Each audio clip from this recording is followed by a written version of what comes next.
बिहार का दानापुर गांव। मुखिया की बेटी कमलेश्वरी की हल्दी की रस्म चल रही थी। कमलेश्वरी अपने माता पिता की इकलौती बेटी थी। बहुत लाड प्यार से पाला था उसे मुखिया ने। बेटी बड़े घर में जाकर राज करे, यही इच्छा मन में दबाकर वो अपनी बेटी के रिश्ते की बात एक बहुत बड़े घराने में चलाता है। कमला की सुंदरता पर मोहित होकर किसी जमाने में जमींदार रहे अखिलेश बाबू अपने बेटे कुलदीप के लिए कमला को पसंद कर लेते हैं। फुलवा, ये ले, ये हल्दी उपटन और पानी बेटिया के ससुराल से आया है। जल्दी से इसे हल्दी में मिला, फिर रस्म शुरू करते हैं। काकी की बात सुनकर कमलेश्वरी की माँ फुलवा जाकर बिटिया के ससुराल से आई शगुन की हल्दी घोल कर ले आती है। चारों ओर चहल पहल थी। ढोलक की थाप पर औरतें मंगल गीत गा रही थी। जैसे ही हल्दी की रस्म शुरू होती है, कमलेश्वरी जोर जोर से चीखने लगती है। ये क्या लगा दिया मेरे पूरे बदन में? ऐसा लग रहा है जैसे किसी ने खाल खींच ली हो। बहुत दर्द हो रहा है माँ। कमलेश्वरी के जोर जोर से चिल्लाने पर उसको हल्दी लगा रही औरतें उसे ले जाकर पानी से उसका सारा शरीर धोने लगती हैं। हाय राम, ये क्या हो गया मेरी बिटिया को? ऐसा लगता है जैसे किसी ने कांच पीसकर हल्दी में मिला दिया हो, लेकिन कौन करेगा ऐसा काम?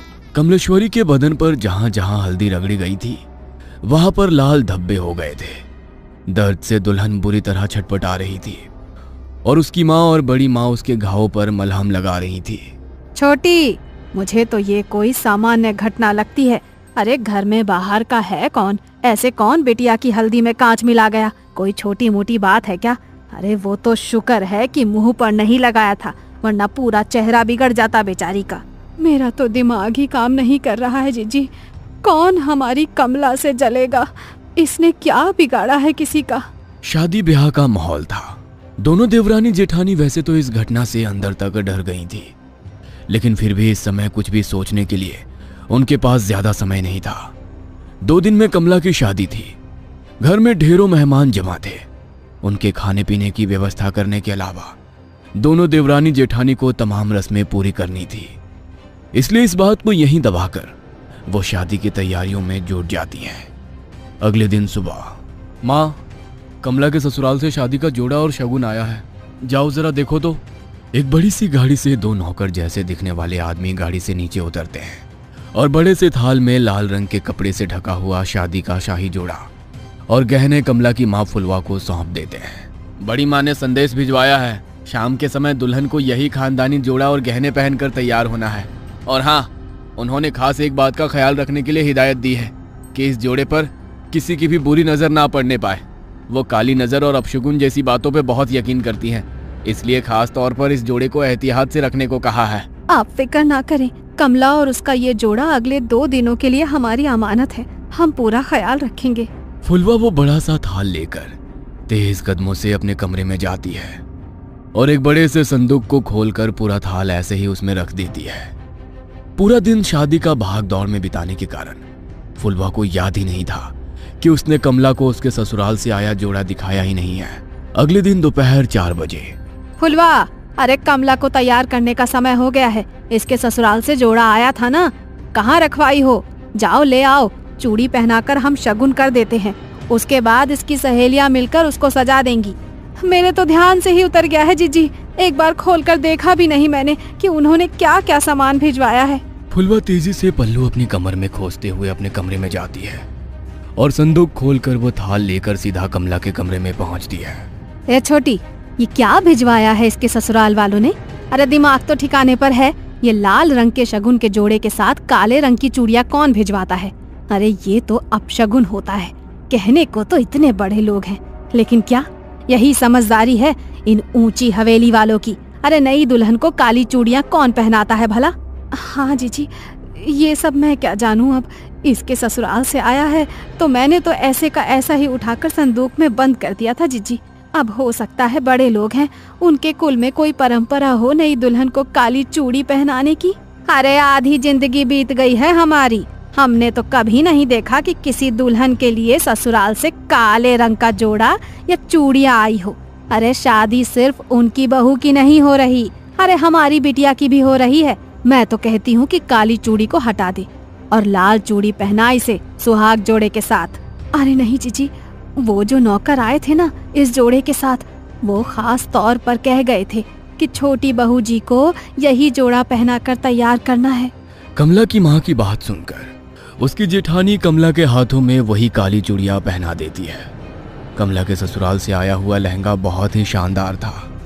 लहंगे को देखकर ऐसा लगता था जैसे किसी रानी महारानी की पोशाक हो। जैसे ही कमला की सहेलियां दुपट्टा कमला को पहनाने लगती हैं, तभी एक सहेली जोर से चीखती है और वो 2 कदम पीछे हट जाती है। क्या हुआ मीना, तू चिल्लाई क्यों? ये देख, तेरे दुपट्टे का एक कोना गायब है। ऐसा कौन करता है? इस तरह का कटा फटा लहंगा दुल्हन को कौन भिजवाता है? कमला की सहेली की चीख सुनकर फुलवा एक बार फिर दौड़ते हुए बेटी कमला के कमरे में आती है और जैसे ही वो दुपट्टे का कटा हुआ कोना देखती है, अपना माथा पकड़ लेती है। हाय राम, ये क्या अपशगुन हुए जा रहे हैं? मुझे तो समझ ही नहीं आ रहा। भगवान, ऐसी क्या भूल हो गई है हमसे? पता नहीं इस कमला का ब्याह शांति से निपटेगा या नहीं। अरे माँ, जाने दो ना, जिसने सिला है उसी से गलती से कट गया होगा। और ये माधुरी है ना, ये ऐसे पहनाएगी कि ये हिस्सा नजर ही नहीं आएगा। बेटा गलती से कटता तो ऐसे ना कटता। तेरा दुपट्टा देखकर साफ समझ में आ रहा है कि किसी ने जानबूझकर इसका एक दुपट्टा काट कर निकाला है। अरे माँ जी, ऐसा क्यों करेंगी? और ऐसा तो हो नहीं सकता कि यहाँ भेजने से पहले उन्होंने लहंगा देखा ना हो। जरूर दर्जी से गलती से कट गया होगा। फुलवा अपने पति के पास जाकर, ए जी सुनिए ना, कुछ तो अपशगुन हो रहा है, कुछ तो है जो ठीक नहीं है। हम ये शादी करके ठीक तो कर रहे हैं ना? बार बार ऐसे संकेत मिल रहे हैं कि कुछ अनहोनी होने वाली है। अरे तुम औरतें बस शगुन अपशगुन ही करती रहो हर समय।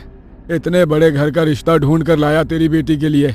नौकर चाकर राजमहल सब है उनका, और क्या चाहिए तुझे? सारा जीवन दिया लेकर ढूंढोगी तब भी ऐसा लड़का नहीं पाओगी अपनी बेटी के लिए। हाँ।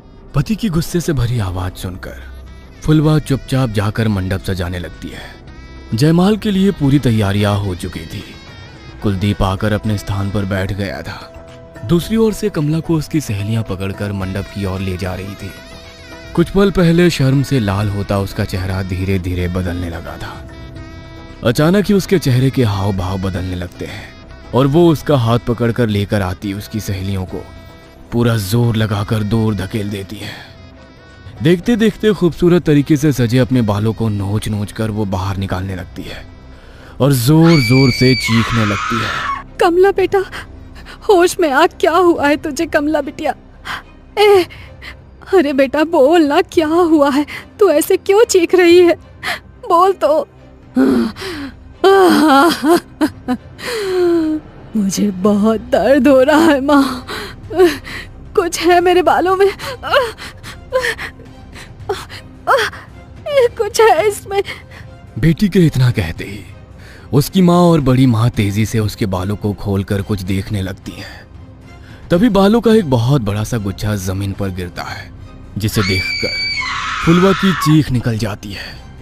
बड़ी माँ कमला के बालों को देखती है तो पाती है कि सर के एक हिस्से के बाल पूरी तरह से गायब हो गए हैं और वहां पर एक गोल घेरा जैसा बन गया है। अरे ये कैसे हो सकता है? अरे ऐसे कैसे अपने बाल टूटकर जमीन पर गिर पड़ते हैं? किसी की काली नजर लगी है हमारी बच्ची की खुशियों को। अरे इतनी सारी बातें एक साथ होना कोई संयोग नहीं हो सकता। कमला अभी भी घबराकर अपनी माँ के गले लगी हुई थी और जोर जोर से रो रही थी। फुलवा, बिटिया को ले जाओ और जाकर इसका हुलिया ठीक करो और फिर से जयमाल के लिए लेकर आओ। समय निकला जा रहा है, दामाद जी इंतजार कर रहे हैं। पता नहीं, लगता है आज का मुहूर्त ही गलत है। आप बिल्कुल भी फिक्र मत करिए बहन जी। कमला अब सिर्फ आपकी जिम्मेदारी नहीं है, वो हमारे घर की बहू भी है। मैं समझ सकती हूँ कि उसके ऊपर इस घटना का कितना बुरा प्रभाव पड़ा है। हमसे जो संभव हो सकेगा हम वो सब करेंगे, लेकिन फिलहाल मुहूर्त निकला जा रहा है। शुभ मुहूर्त पर शुभ काल कर लेते हैं। बाकी बिटिया की मानसिक स्थिति का हम हवेली में पूरा ख्याल रखेंगे। और हाँ, बात को ऐसे ही जाने नहीं देंगे, आप बेफिक्र रहिए। अपनी सास शशि की बातें सुनकर कमला थोड़ी शांत हो गई थी। ब्याह का सारा उत्साह छू हो गया था और बुझमन से ही कमला मुरझाए चेहरे और बिखरे बालों में ही कुलदीप के गले में माला डाल देती है। फेरों के बाद 1 मिनट ठहरे बहन जी, क्या काले रंग की चूड़ियां बेटी को पहनाने की आपके यहाँ कोई रस्म है क्या? अरे नहीं, उल्टा हमारे यहाँ तो बहुत अपशगुन मानते हैं, लेकिन आपने भिजवाई तो हमने मजबूरन पहना दी। हमें लगा नहीं पहनाएंगे तो शायद आपको बुरा लगेगा। क्या बात कर रही हैं आप? हम बहू के लिए काली चूड़ियां क्यों भिजवाने लगे भला? जरूर आपको कोई गलतफहमी हुई है। मतलब आपने कमला के लिए ये काली चूड़ियां नहीं भेजी थी? हरगिज नहीं, हमने तो लाल रंग का राजस्थानी चूड़ा भेजा था, खास तौर पर मंगवाया था बहू के लिए। सारी घटनाएं एक बहुत बड़ी अनहोनी की ओर इशारा कर रही थी। आपके घर पर ही लगता है किसी ने कोई काला जादू किया है, तभी तो आपके घर में रखे सामान पर ये सब हुआ। मुझे लगता है कि कमला की भलाई इसी में है कि वो जल्द से जल्द घर से दूर चली जाए। तुम ठहरो छोटी, मैं जरा पहले बिटिया की नजर उतार देती हूँ, उसके बाद कमला की विदाई करेंगे। बड़ी माँ दौड़ कर जाती है और कुछ सामान अपनी मुट्ठी में लेकर कमला के पास आ जाती है। मनी मन मंत्र बुदबुदाते हुए वो 5 बार कमला के ऊपर से मुट्ठी में लिया हुआ वो सामान उतारती है और आखिरी बार जैसे ही वो कमला के सिर पर से नजर उतारने के बाद उसके माथे को छूती है, उसे एक जोरदार झटका लगता है और वो उछलकर दूर जा गिरती है। ये सब देखकर सभी लोग स्तब्ध थे, जुबान जैसे हलक में अटक गई थी। समझ ही नहीं आता कि आखिर हो क्या रहा है वहाँ। कमला बेटा, तुम ठीक तो हो ना? अच्छा हमें बताओ, अभी तुम कैसा महसूस कर रही हो? ठीक हूँ मैं माँ जी। चिंता मत करो, उनका पैर फिसल गया होगा इसीलिए गिर पड़ी। अपने मन में कोई वहम मत लाओ। शशि अपनी समधन फुलवा के पास आकर कहती है, अभी तो हम बहू को लेकर अपने घर जा रहे हैं। हमारे दरवाजे पर भी तमाम रिश्तेदार जमा हैं। इस समय तो चर्चा करना ठीक नहीं होगा, लेकिन बहू की मुंह दिखाई के बाद हम पता करते हैं कि आखिर बहू को समस्या क्या है। तब तक आप भी कोई जानने वाले आदमी को बुलाकर अपने घर का शुद्धिकरण करा लीजिए। जी बहन जी, ठीक कह रही हैं आप। वैसे हमारे बड़े बुजुर्ग कहते हैं कि शादी विवाह में अगर पूजा पाठ में कुछ गलती हो जाए ना तो पितृ नाराज हो जाते हैं, और कई बार पितरों के नाराज होने पर भी कई तरह के अपशगुन हुआ करते हैं। हो सकता है जो कुछ हम सोच रहे हैं वैसा ना हो और ये सब पितरों का ही क्रोध हो। हम पितरों की शांति के लिए भी हवन करेंगे, आप लोग फिक्र मत करिए। दोनों समधन गले मिलकर एक दूसरे से विदा लेती हैं और बारात कमला को लेकर विदा हो जाती है। ससुराल आने के बाद बहू की गृह प्रवेश से लेकर मुंह दिखाई तक की सारी रस्में बहुत ही शांति से संपन्न हो जाती है, जिससे शशि और कुलदीप के मन को बड़ी तसल्ली मिली थी।